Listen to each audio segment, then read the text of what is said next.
नमस्कार, मी प्रमिला झांबरे। तर आज चमचमीत अशी मी मटकीची भाजी बनवणार आहे। आता इथे मी मटकी घेतलेली आहे। ही मटकी अगोदर मला धुवून घ्यायची आहे। इथे मी पाणी गरम करायला ठेवलेलं आहे।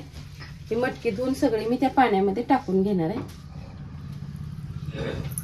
तर मी एक थोडीशी हळद टाकून घेतली आहे त्यात आणि थोडंसं मीठ टाकलेलं आहे। त्या हळद आणि मिठामध्येच ही मटकी मी धुवून टाकणार आहे।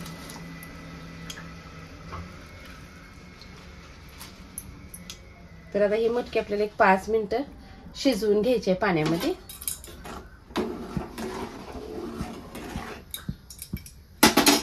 तर ही मटकी आपल्याला 5 मिनिटं शिजवून घ्यायची आहे। तर मी इकडच्या गॅसवर ही मटकी ठेवते। इकडच्या गॅसवर आपण तोपर्यंत कांदा टमाटर सगळं भाजून घेऊया। तर इकडे मी थोडंसं खोबरं घेतलंय, लसूण आहे, अद्रक, एक टमाटा आहे आणि मोठा एक कांदा चिरून घेतलाय, थोडीशी कोथिंबीर घेतलेली आहे। तर आपल्याला हे आता सगळं भाजून घ्यायचं आहे। अगोदर मटकी शिजेपर्यंत आपलं सगळं भाजून होतं। ही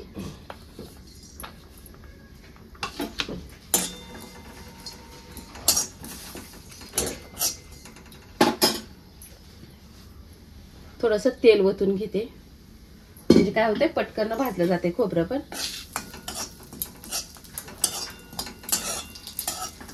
आता लाल होस तर चांगलं भाजून घ्यायचं। तर बघा चांगलं लाल खोबरं झालेलं आहे। मी ह्याला एका प्लेटमध्ये काढून घेते।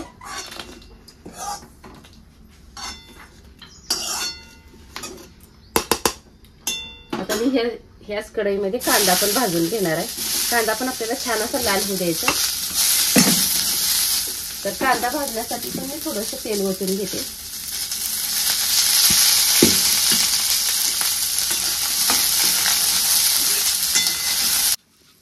तर कांदा चांगला भाजलेला आहे। तर कांद्यामध्येच मी टमाटर पण टाकून घेते। टमाट्याचा फक्त आपल्याला ओलसरपणा कमी होऊ द्यायचा आहे, जी पाणी असते ती कमी होते, म्हणून कांद्यासोबत मी टाकून घेतलेला आहे। कांदा अगोदर भाजलाय मग टाकलेला आहे। दोन्ही एक साथ जर टाकलं तर ह्याचं पाणी कमी होत नाही आणि कांदा पण छान असा भाजला जात नाही। तर बघा कांदा टमाटर छान असं भाजलेला आहे। तर मी आता गॅस बंद करते आणि ह्याला पण ह्याच प्लेटमध्ये काढून घेते।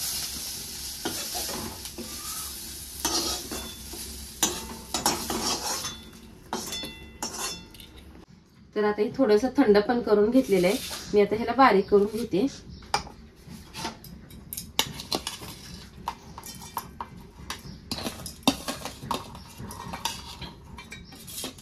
तर मी सगळं साहित्य काढून घेतलेलं आहे।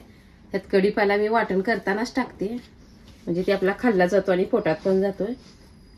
त्यात थोडीशी कोथिंबीर घेतली आहे मी बारीक चिरून। तर छान असं न पाणी ओतता मी ह्याचं वाटण करून घेणार आहे। तर बघा छान असं बारीक मी वाटण करून घेतलंय। तर ह्यात पाण्याचा अजिबात वापर केलेला नाही। आता फोडणी टाकूया। आपली कढई कांदा टमाटर सगळं भाजल्यामुळं काळी झालेली आहे।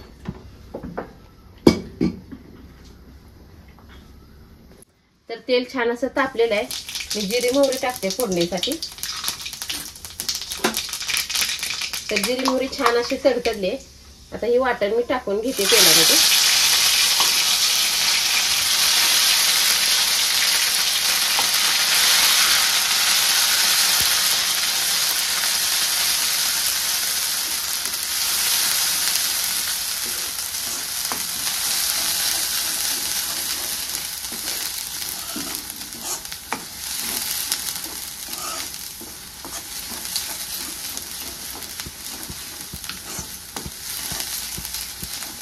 तर आपण वाटण अगोदर करताना जर पाणी ओतलं तर लवकर तेल पण सुटत नाही आणि वाटण पण छान असं तळलं जात नाही।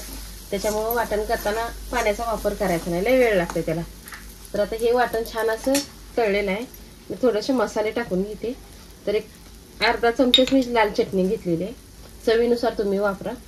धने पावडर आहे, इथं थोडासा गरम मसाला घेतलेला आहे आणि एक चमचाभर काळं तिखट वापरलंय मी। तुमच्या आवडीनुसार तुम्ही वापरू शकता। तर आता हे छान असं मसाले मी मिक्स करून घेते। तर मसाला पण छान असं मिक्स झालेला आहे। तर इकडे मटकी पण शिजलेली आहे। मी मटकीचा गॅस बंद केला होता, हळू गॅसवर चालू होतं। तर आता हे पाणी पण आपल्याला ओतून द्यायचं नाही, भाजीतच वापरायचं आहे. सगळं ह्या पाण्यामध्ये चव असते.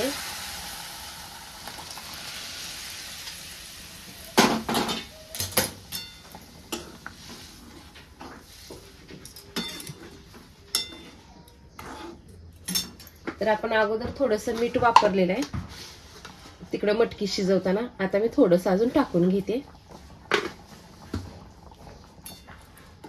आता ह्या चटणी मिठाच्या पाण्यामध्ये एक 5 मिनिटं मी शिजू देणार आहे. तर बघा छान अशी 5 मिनिटं शिजलेली भाजी. तर मी गॅस बंद करते आणि एका प्लेटमध्ये काढून घेते. तर ही भाजी तुम्ही पावासोबत ही सुद्धा खाऊ शकता. मी डब्यासाठी बनवले. तर ह्याला एका प्लेटमध्ये काढून घेते. तर बघा एका प्लेटमध्ये मी थोडीशी भाजी काढून घेतली. थोडासा फरसाणा पण मी ह्याच्यावर टाकून घेते, म्हणजे तुम्हाला ही जर पावासोबत मिसळसारखी खायची असेल तरी पण खायला येते. आणि थोडीशी कोथिंबीर टाकून घेते. बघा अशा प्रकारे मी भाजी बनवून घेतली. तुम्हीही करून बघा. माझा व्हिडिओ आवडला तर नक्कीच एक लाईक आणि सबस्क्राईब करा. फेसबुकवर बघत असाल तर फॉलो करा.